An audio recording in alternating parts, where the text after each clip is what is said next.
We're going to move now from poetry for a story and then come back to song.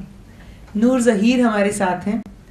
नूर ज़हीर से हम कई सालों से हमारी मुलाकात है. बहुत प्यारी प्यारी कहानियाँ हमने नूर की सुनी हैं. नूर वहाँ लेक्टर्न पे पढ़ रही हैं. आप बैठेंगी? डिनर का भी वक्त नहीं हुआ. आप कहानी ज़रूर सुनिए please.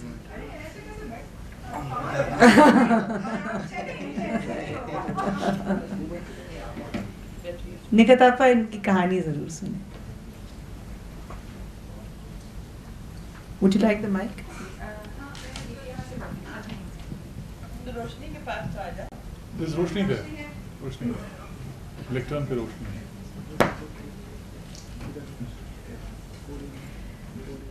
Friends, Bharat Muni has in his great treatise for theatre and dance, Natya Shastra, portrayed the different Nayikas or heroines.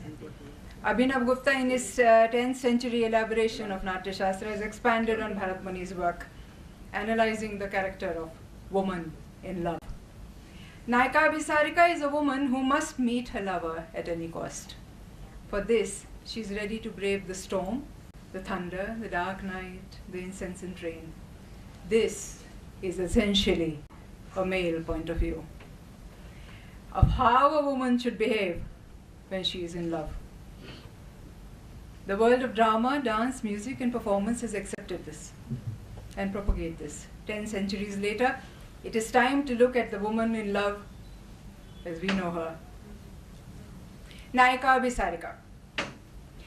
बारिश इतनी तेज थी कि मालूम होता था आसमान खुद को खाली कर देने पर उतारू है.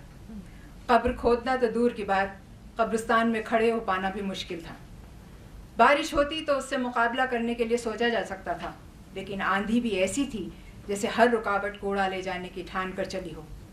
काला आसमान अचानक चकाचौंध कर देने वाली रोशनी से भभक पड़ता और फिर ऐसा घुप अंधेरा छाता कि लगता अब कभी उजाला नहीं होगा.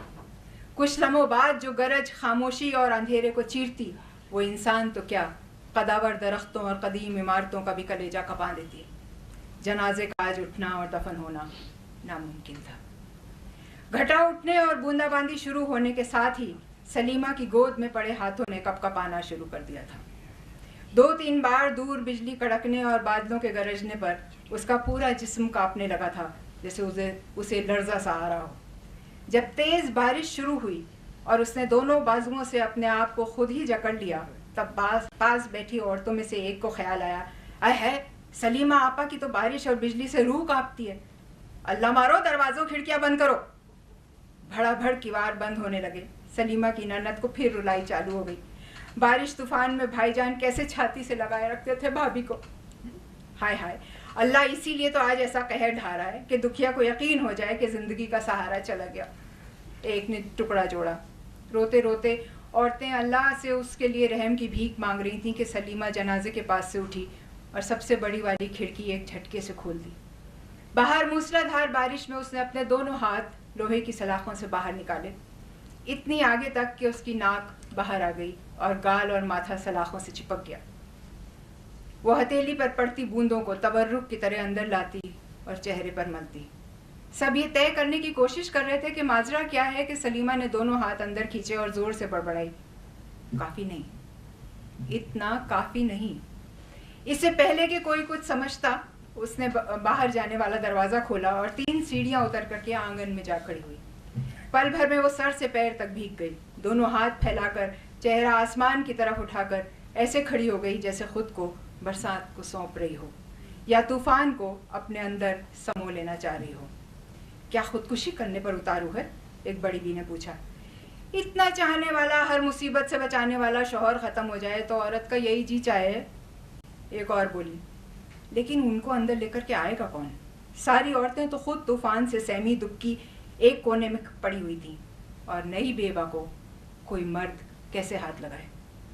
अचानक सलीमा ने घूमना शुरू किया. नंगे सर, बाल खुले, विधवा का सफ़ेद जोड़ा तरबतर जैसे कोई प्रेत पहली बार खुद को पहचान करके झूम झूम उठा हो.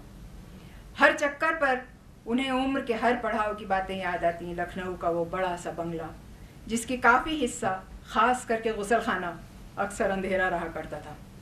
अपने से 4-5 साल बड़े चचाजाद मामूजाद भाइयों को वो टॉर्च जला करके बाथरूम पहुंचाया करती थी। किसी भाई ने कभी उसकी चोटी नहीं खींची। बदला लेने में अकेला छोड़ जाए, टॉर्च लेकर के भाग जाए तो। उस उम्र में उसके निडर होने पर सभी बड़े, खास करके उनके माँ बाप, कितना फख्र किया करते थे। सब गर्व से कहते, सलीमा को बिल्कुल डर नहीं लगता। वो 12-13 साल की हुई तो आसपास की सभी लड़कियों को अलग अलग खौफ और उनसे नतीजे सताने लगे।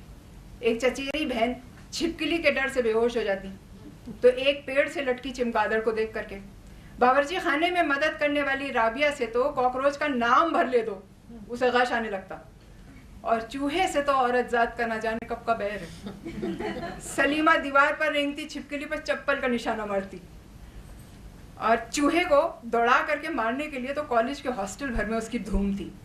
वार्डन तक चूहा देख करके चूहा चूहा चीखने के बजाय सलीमा सलीमा पुकारती। चिमगादड़ के लिए तो उसके दिल में खास जगह थी।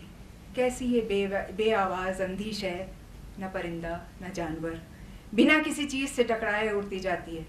शाम के धुंधलके में वो उसका पीछा करती, पेड़ों के झुरमुट में घुस जाती, और जब ठोकर खा करके गिर जाती तो रुआसी हो करके भी चिमगादड़ से कहती, आज फिर तुम जीती, मैं हारी, कल देखते हैं।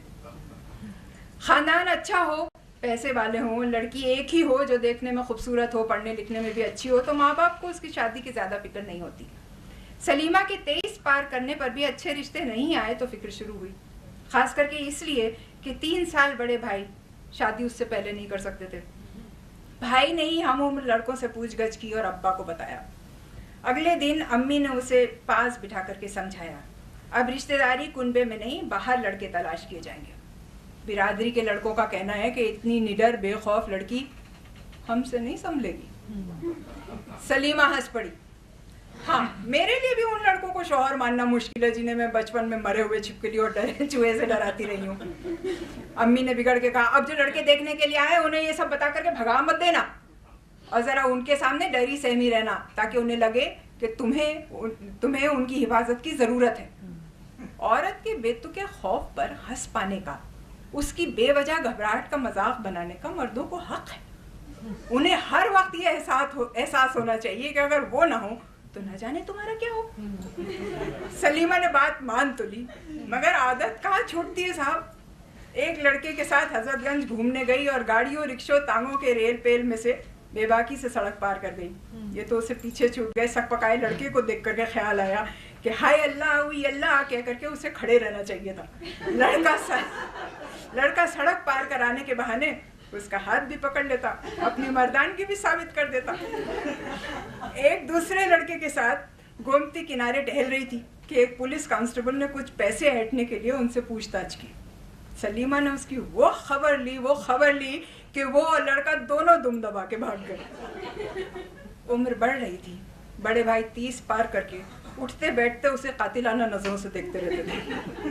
बाप रिटायर होकर के ठंडी आएं भर रहे थे, और माँ जो कभी उसकी हिम्मत और निडरता की वजह से अपनी जिम्मेदारियां उस पर लादती रहती थी, आज किसी शादी ब्याह, मिलने मिलाने वालों के यहाँ साथ ले जाने से कतराती थी।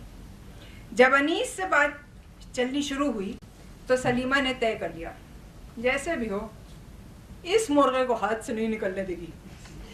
वैसे अनीस कोई बुरे भी नहीं थे, रेलवे में इंजीनियर थे, अच्छे खानदान के थे, उम्र 35 छू रही थी तो क्या, सलीमा भी तो 28 पार कर चुकी थी। सभी कुछ ठीक था और मंगनी की तारीख तय होने ही वाली थी कि एक दिन कॉफी हाउस में सलीमा की नज़र अनीस के बाजू पर बंधे काले धागे पर पड़ी। अनीस का ये बताना था कि ये उसकी माँ का बांधा इमाम जामिन है, क्योंकि 4 बहनों में वो अकेला भाई है, कि सलीमा हंस हंस के लोटपोट हो गई। और इसी हंसी और उसके बाद हुई बहस में राज फाश हो गया। सलीमा को किसी चीज़ से डर नहीं लगता।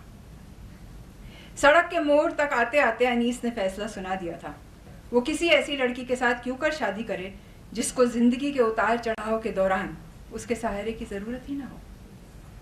वो अलविदा कहकर के कुछ कदम ही बढ़े थे कि शाम से घिरे आसमान में तेजी से बिजली कौंधी और जोर की गरज के साथ बादल फट पड़े। पूरी ताकत से चीख मार करके सलीमा गिरती पड़ती अनीस तक पहुंची, जो पीछे मुड़कर हैरानी से उसे देख रहे थे, और उनके सीने से लग गई। अनीस ने हंसते हुए उसे भींच लिया और बोला, अच्छा जनाब, तो यही तक है आपकी दिलेरी। मुझे पकड़े रहना, देखो देखो, छोड़ना नहीं मुझे, मुझे छोड़ मत देना। नहीं नहीं भाई, छोड़ूंगा क्यों, चलो घर तो चलो, घर चलो, अंदर चलो। अनीस उसे पुचकारते हुए घर ले आए। सारी जिंदगी अनीस ने इस बात का ख्याल रखा कि सावन भादों में कभी सलीमा अकेली ना हो। 32 साल वो अनीस को बता नहीं पाई कि उसका बारिश की ताल पर नाचने को जी चाहता है। बिजली का चमकना उसके पूरे जिस्म को थरथरा देता है, जैसे किसी मर्द के छूने से कभी नहीं होता। दूर गरजते हुए बादलों को उसका दिल मोर की तरह पुकारता है, आ जाओ, आओ, आ जाओ ना। तूफानी हवाओं से उसे जलन होती है जो बादलों और बारिश को चूमती दुलारती बहती हैं। उस आंधी से लड़ने भिड़ने और हार करके गिर जाने में कैसा मजा आता है उसे। सारी शादीशुदा जिंदगी उसने इस चाहत को दबाए रखा ताकि अनीस मर्द बने रह सकें। कैसे बताती कि उसे तूफान से डर नहीं, अपने भाग छूटने से डर लगता है। आंधी तूफान बारिश में रूल मिल जाने से डर लगता है, राज को फाश हो जाने का डर लगता है। इसीलिए तो वो विनती करती रहती थी, मुझे कस के पकड़े रहना, छोड़ नहीं देना मुझे। धीरे धीरे घूमना थम गया। हल्के से नशे के सुरूर में लहराती किसी मस्त हिरनी की तरह कुलाचियाँ भरती वो अंदर की तरफ चली। नाट्यशास्त्र में कहीं ये बयान नहीं है कि प्रीतम के साथ रात बिताने के बाद नायिका क्या रूप लिए, किस धज से वापस लौटी। क्या उसका हाव भाव, साज सज्जा, रंग रूप, उत्साह और पूरकता कुछ सलीमा जैसा होगा?